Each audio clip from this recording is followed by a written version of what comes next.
Sa linggong ito, naway mahulog at mawala ang lahat ng kasinungalingan ng dyablo sa iyong buhay. Naway maging katulad ka ng isang bata ng higit pa kaysa dati. Lumakad ka nawa sa pagiging payak at lumayo sa pagiging komplikado ng relihiyon, tradisyon, mga tinig ng mga pariseo at mga tinig ng dyablo na bumubulong sa iyong pandinig. Hayaan mong lahat ng ito ay mawala.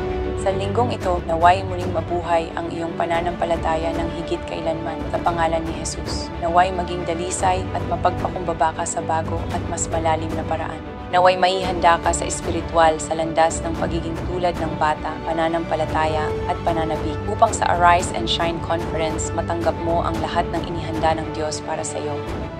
Walang kulang at higit pa sa iyong hinihingi, ipinapanalangin, pinapangarap o iniisip sa pangalan ni Jesus. Naway maging linggo ito ng matinding apoy, kagalakan, tagumpay, at pagbibigay katarungan laban sa dyablo. Naway lumaganap ang revival o linggong ito ng masidhi.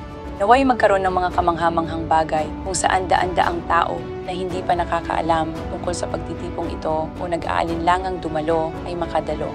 Hatiin nawa ang dagat, bumukas nawa ang mga pintuan para makabahagi ang mga tao sa revival na ito.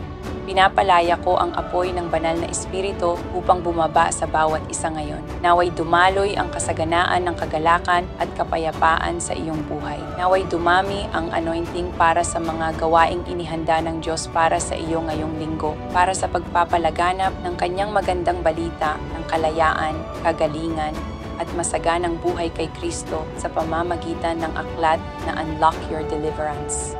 At upang ipalaganap ang mabuting balita ng kilos ng Diyos sa Arise and Shine Conference na magdudulot ng pagbabago ng buhay tulad ng Pentecostes. Naway makapangyarihang kumilos ang anointing sa pamamagitan mo habang ibinabahagi mo ang magandang balita sa bawat taong iyong makakasalamuha sa pangalan ni Jesus.